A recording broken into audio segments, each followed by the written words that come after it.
pessoal. Vamos lá. Porque uma pesquisa que foi divulgada pela Atlas em parceria com a Bloomberg aponta Flávio Bolsonaro à frente de Lula em eventual segundo turno. Por que isso é importante, pessoal? Olha, não é a primeira vez que nós temos aí, como virou um mantra no Brasil, meu amigo Flávio, né, aparecendo nessa posição. Porém, todavia, contudo, é o primeiro grande instituto, junto com um grande veículo de mídia, que aponta esse cenário.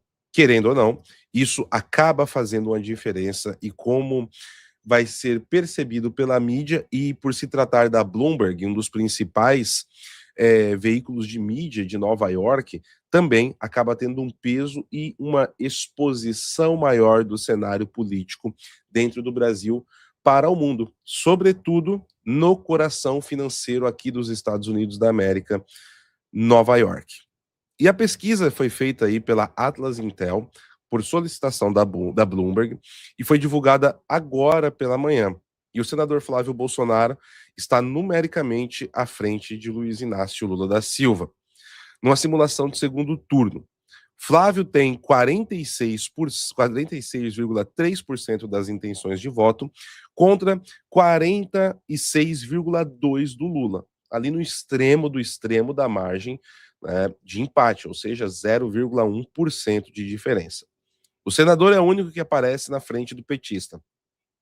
Houve simulações com a ex-primeira-dama Michele Bolsonaro, o ex-presidente Jair Bolsonaro, Romeu Zema, o governador de Minas Gerais, e Tarcísio de Freitas, o governador de São Paulo, além de Ronaldo Caiado, de Goiás, e Ratinho Júnior, do Paraná, e, finalmente, Eduardo Leite, do Rio Grande do Sul. Então, vou colocar aqui na tela esses números para vocês, pessoal, para a gente olhar aqui em conjunto. Deixa eu só puxar aqui. Vamos lá. Cá está. Então, temos os números aqui, como vocês podem observar. Então, Lula contra Michele, no segundo turno, Lula vence por 2,8 pontos percentuais, né? Então, ficaria 47,5 a 44,7, com os indecisos aqui, ou branco, em 7,8%, o que ainda dá uma margem de empate muito importante. Lula contra Jair Bolsonaro, 47,3 contra 45 do Jair. Lula contra o Flávio, e aqui é o cenário onde ele perde pela margem mínima. Temos aqui Lula e Romeu Zema, ele vence com 5 pontos, então contra o Zema acima da margem de erro. Lula e Tarcísio de Freitas, o Tarcísio também vence aqui, 47,1 contra 45,9 de Luiz Inácio Lula da Silva. Lula contra Caiado, Lula vence com margem, com muita folga, Ratinho Júnior e Eduardo Leite também. Qual que é o ponto aqui, pessoal, que eu acredito que é muito importante a gente observar?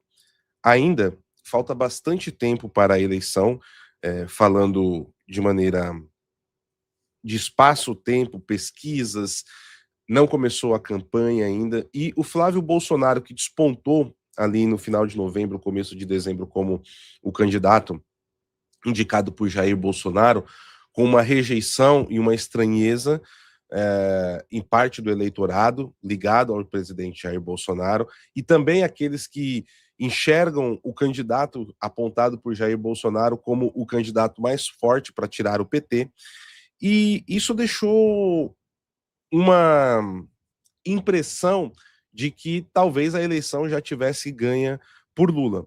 O que mostra agora, nesse momento, que a coisa vai mudando de cenário e algo diferente pode acontecer. Agora, o que a gente pega nesse cenário aqui que atrai bastante a atenção? A queda de desempenho do Lula, as posições que Flávio Bolsonaro vem colocando na mídia, entrevistas que ele vai dando em veículos que têm bastante alcance popular, como, por exemplo, o Pânico, e mais do que isso, Flávio Bolsonaro começou a ter um olhar um pouco mais benquisto de diversos setores da sociedade, sobretudo aqueles ligados ao setor financeiro. Eu acredito que nós temos um outro fator importante nesse aspecto, que é justamente o Flávio Bolsonaro estar apontando qual seria a sua política econômica, colocando nomes que agradam setores da Faria Lima, colocando aqui de maneira bem direta, e mais do que isso, apontando para a redução ou corte de impostos, com o que está sendo chamado de tesouraço. Isso também é um ponto muito importante para consolidar a campanha do Flávio Bolsonaro. Outro ponto também que pode estar aqui trabalhando a favor é o protecionismo que o Lula vem adotando e o anúncio de maior impostos em mais de 1.000 produtos que ocorreu nesse final de semana pelo Ministério da Fazenda. Isso foi algo muito ruim mesmo, para a imagem do Luiz Inácio Lula da Silva, além de notícias com gastos exorbitantes envolvendo o cartão corporativo. Olha, PH, mas isso daqui não chega no povão, né? Não vai chegar lá no interior, o cara que passa o dia inteiro trabalhando e só assiste o Jornal Nacional.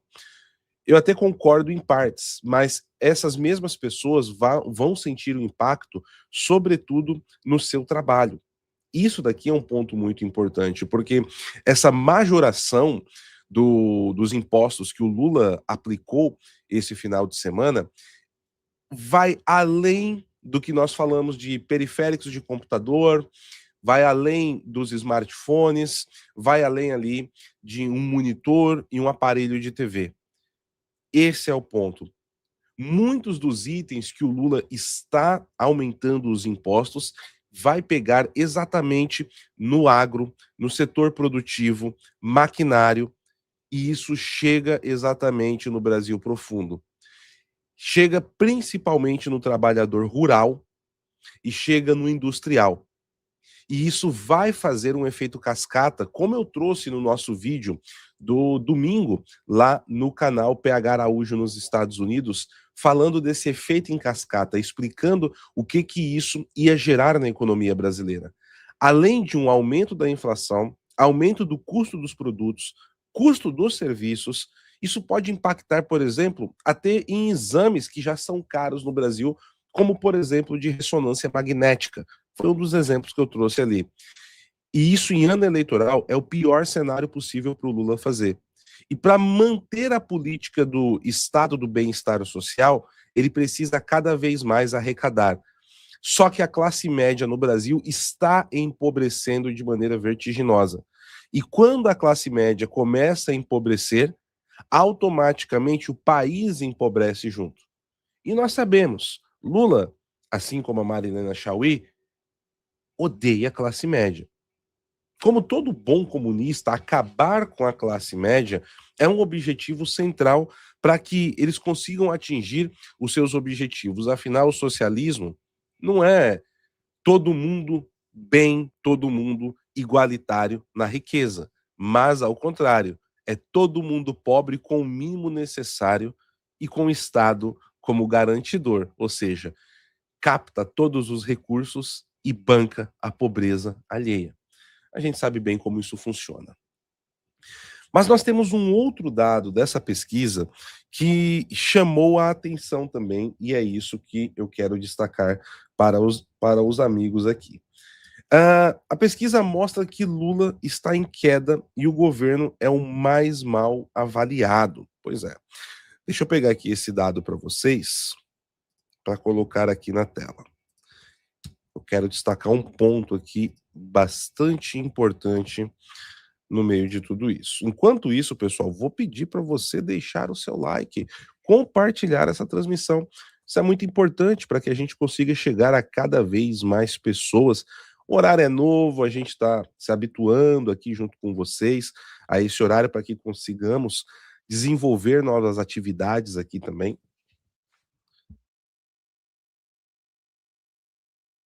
Perdão, pessoal, mas quando o espirro vem, segurar é pior.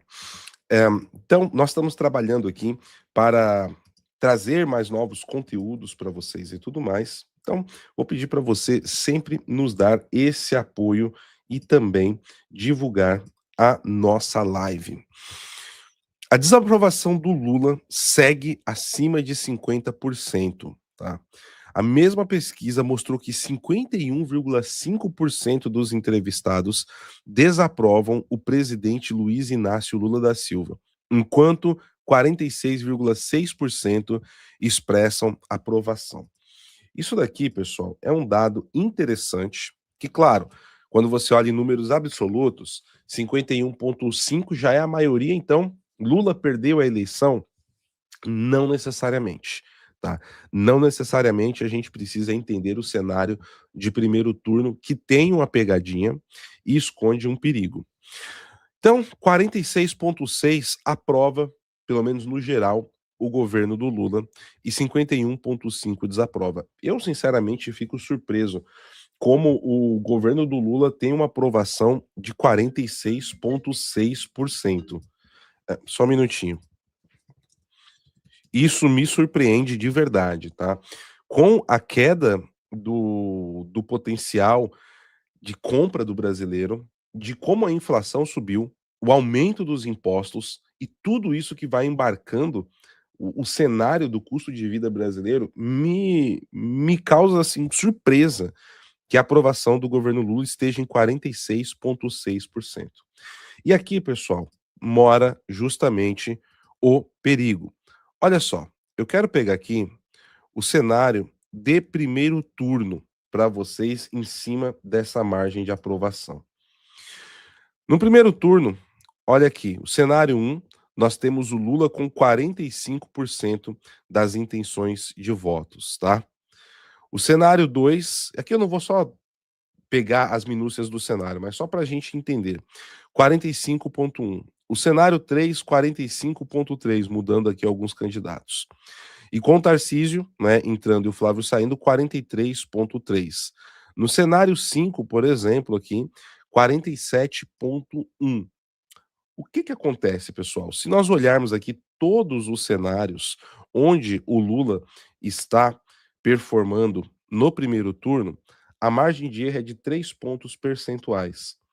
Nós estamos falando que o Lula está muito próximo de, se a campanha dele trabalhar direitinho, conseguir uma vitória no primeiro turno, tá?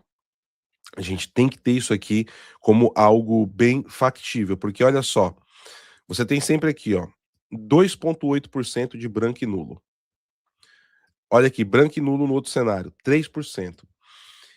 Então, eles podem despejar uma estratégia muito forte no primeiro turno, principalmente com ajuda, um dedo na balança, né? Como o Peter gosta de usar essa expressão, acho uma expressão muito feliz.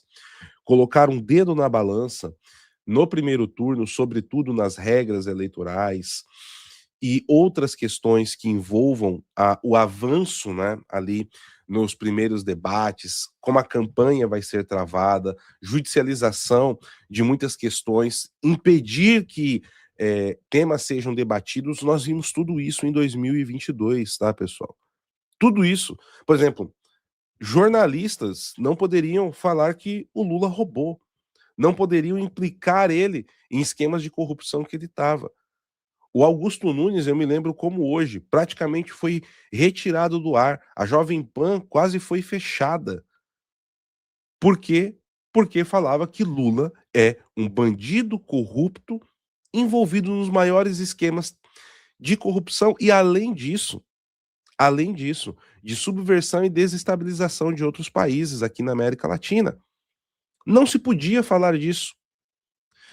Então, caso nós tenhamos um cenário como esse se repetindo, existe uma possibilidade muito séria e que tem que ser levada em consideração do Lula levar isso no primeiro turno. Existe essa possibilidade.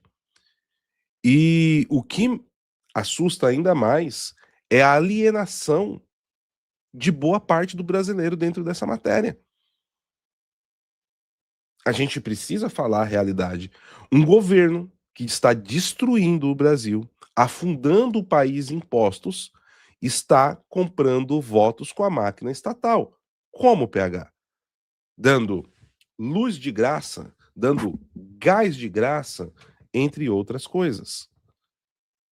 Então é um risco sério, é um perigo sério e que a campanha quando começar ali, logo depois da Copa do Mundo, porque a campanha não vai começar no Brasil antes da Copa do Mundo, é bom deixar bem claro, né, a gente sabe bem disso. Quando a campanha começar logo depois da Copa do Mundo, vai ser necessário uma atenção e uma coesão das candidaturas em cima disso. E eu acho que esse é um momento de reflexão para muita gente no cenário político brasileiro, que inclusive está mais preocupado em procurar protagonismo do que em tentar unificar a base, que é algo que o Flávio Bolsonaro vem fazendo. Inclusive, acredito que o Flávio Bolsonaro precise conversar com os irmãos dele, tá? Porque principalmente o Eduardo vem atrapalhando bastante. O Eduardo vem atrapalhando mais do que vem ajudando ultimamente todo esse cenário e a discussão na direita. E isso é um problema muito sério. Acho que é até interessante que o Flávio esteja nos Estados Unidos nesse momento, cumprindo a agenda de compromissos, e que ele converse com o Eduardo para valer. O pessoal está falando: olha, ele conversou com o Eduardo, relaxa. Desculpa, não dá, pessoal. Não vai durar uma semana. Vocês vão ver. É, eu não sei o que está acontecendo, mas a situação está um pouco complicada ali. E eu estou criticando o homem público, o político Eduardo Bolsonaro, não o ser humano, a vida pessoal dele, mas está atrapalhando demais, está atrapalhando muito, muito mesmo. Procurando briga onde não tem, picuinha onde não deveria. Ele deveria trabalhar mais a favor, pelo menos então, do irmão, já que não estamos falando, né, de derrubar o Lula como um todo. Acho que é bem importante levar isso em consideração, porque o primeiro turno vai ser bem complicado, pessoal.